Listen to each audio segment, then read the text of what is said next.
जय श्री माता जी। आज हम प्राप्त करेंगे देवी कात्यायनी का संदेश। यह संदेश डॉक्टर काव्या जायसवाल को 20 मार्च 2021 को लिखवाया गया। इस संदेश में देवी कात्यायनी कहती हैं, मैं उन लोगों की देखभाल और सुरक्षा करती हूँ जो दूसरों की भलाई के बारे में चिंता करते हैं, जो दूसरों को परेशान करते हैं फिर भी मेरे प्यार की छत्र छाया में सुरक्षा चाहते हैं, उन्हें यह नहीं मिलता। आप अपने विचारों अर्थात कंपन में जो कुछ भी बना रहे हैं वह सब मेरे पास जांच के लिए उपलब्ध है।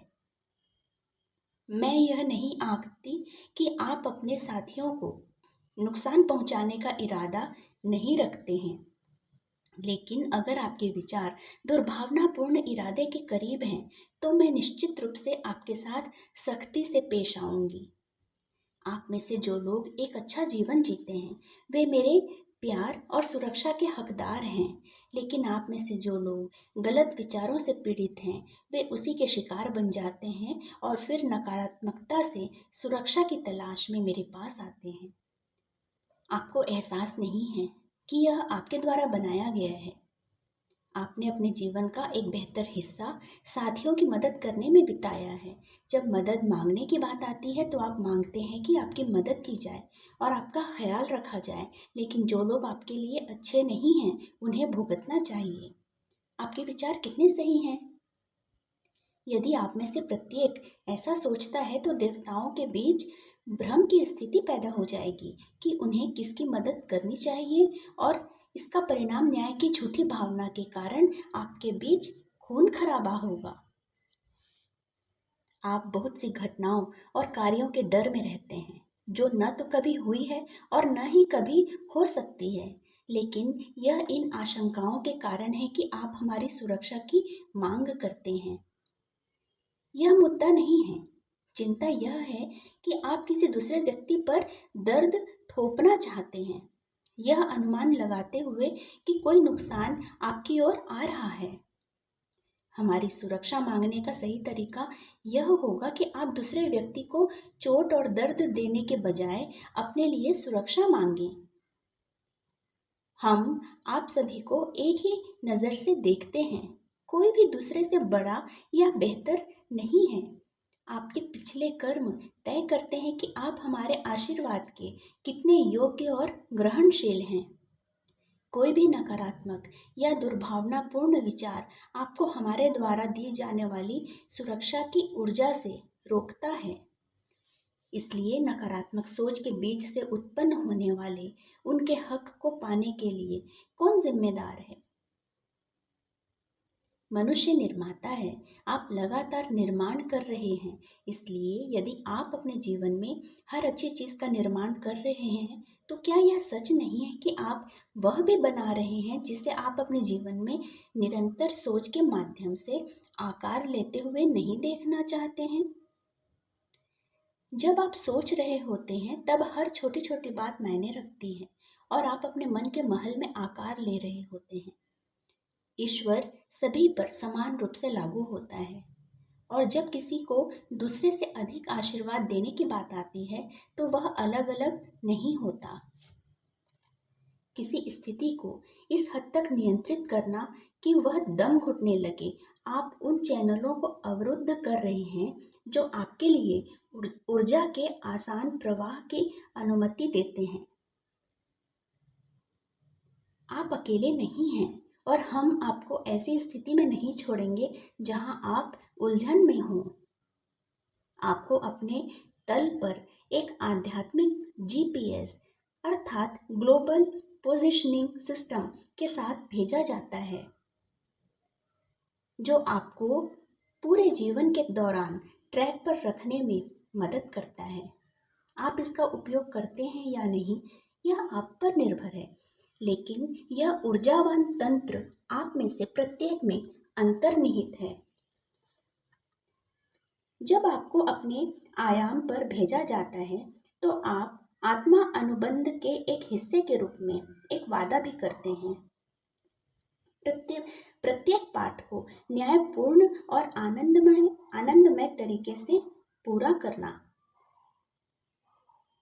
लेकिन जब आप त्रिआयामी दुनिया का हिस्सा बन जाते हैं तो आप वह सब भूल जाते हैं जो आपने करने के लिए चुना था और लालच, ईर्ष्या और घृणा जैसे निम्न गुणों के जाल में फंस जाते हैं। जब आप ऐसे गुणों को अपने जीवन का हिस्सा बनने देते हैं तो वे आपके आभा मंडल का हिस्सा बन जाते हैं, दूसरे आपको प्रतिबिंबित करते हैं। इसलिए यदि निम्न गुण, निम्न विचारों को बढ़ावा देना या इसके विपरीत आपके ऊर्जा क्षेत्र का हिस्सा हैं, तो दूसरे लोग जो प्रतिबिंबित करते हैं वे ये विचार और गुण हैं जिनके बारे में वे नहीं जानते हैं, वे आपके आभा मंडल से उनके पास आ रहे हैं। इसलिए दूसरे को उस पाप के लिए दंडित करने की उम्मीद करना जो उसने नहीं किया है, इच्छा कल्पित सोच है और हमारी दृष्टि में दंडनीय भी। सबसे पहले अपने विचारों को बदलें, एक बेहतर इंसान बनने की दिशा में काम करें और फिर अपने आसपास की दुनिया को बदलने की उम्मीद करें। जब तक उच्च गुण आपका हिस्सा नहीं बन जाते और आपके आभा मंडल में प्रतिबिंबित नहीं होते, वे दूसरों के लिए बोधगम्य नहीं होंगे। आप अपनी नज़र में अपने आदर्श स्व हो सकते हैं, लेकिन आपको आंतरिक रूप से बहुत काम करने की आवश्यकता हो सकती है। कोई भी व्यक्ति परिपूर्ण नहीं है और यह ठीक है। विकास तब होता है जब आपको पता चलता है कि आपके भीतर खामियां हैं और आपको उन पर काम करने की ज़रूरत है। सीखने और बढ़ने का यह रवैया आत्मा के विकास की ओर ले जाता है, यहाँ तक कि आपके ग्रह पर सबसे उन्नत इंसान भी परिपूर्ण नहीं है। व्यक्तिगत और सामाजिक जीवन के कुछ ऐसे क्षेत्र हो सकते हैं जिन पर उन्हें ध्यान देने और काम करने की आवश्यकता है। जितनी जल्दी आप मानव आत्म की अपर्याप्तता को समझ लेंगे, उतनी ही जल्दी आप आत्म खोज के माध्यम से सुधार के मार्ग पर आगे बढ़ सकेंगे। हर दिन आनंदमय नहीं होगा और यह आपको अपने आसपास की हर चीज में द्वैत के महत्व को समझने में मदद करेगा। जब सूरज आपके लिए चमक रहा हो तो अपनी पाल उठाएं और नाव की सवारी का आनंद लें। जब अंधेरा हो और बादल छाए हुए हों तो आप शांत हो जाएं और सूरज के फिर से चमकने का इंतजार करें। जब आप अंधेरे में हो तो अपने भीतर का काम करें ताकि अगली बार जब सूरज चमके तो आप गर्मी और रोशनी का आनंद लें और उन्हें अपने अस्तित्व के सबसे गहरे और अंधेरे हिस्सों से गुजरने दें जिन्हें आपने हाल ही में फिर से बनाया है। आपके मूल मुद्दे आपसे उन सभी चीज़ों का ध्यान रखने की मांग करते हैं जो आपसे छिपी हुई हैं। इसलिए प्रकाश से छिपी हुई और छाया का हिस्सा है। इसे छाया कार्य कहा जाता है। जब आप उन सभी चीज़ों पर ध्यान देते हैं जो भीतर से ध्यान आकर्षित करने के लिए चिल्ला रही हैं लेकिन अभी तक संबोधित और सेवा नहीं की गई हैं। याद रखें, न केवल यह जो आपके आसपास है वह आपका हिस्सा बन जाता है, बल्कि जो आपके भीतर पहले से ही गहराई में है वह हमेशा आपका हिस्सा रहा है। आप अपने अंदर मौजूद किसी चीज़ को कैसे अनदेखा कर सकते हैं? आप बाहरी दुनिया में उन चीज़ों की तलाश करते हैं जो आपके जीवन का हिस्सा नहीं हैं, लेकिन ज़रूरी नहीं कि वे आपके लिए उपलब्ध न हों। किसी चीज़ के लिए आपकी चाहत इस तथ्य से भी आती है कि आपके पास वह चीज़ पहले से नहीं है या आप उसे चाहते रहे हैं लेकिन उसे पाने में आपको कोई भाग्य नहीं मिला है। जब आप अपनी इच्छाओं को प्राप्त करने में असमर्थ होते हैं तो अपने आप से पूछें कि आपके अंदर ऐसा क्या है जो आपके और आपकी इच्छाओं के बीच अवरोध या बाधा के रूप में कार्य कर रहा है।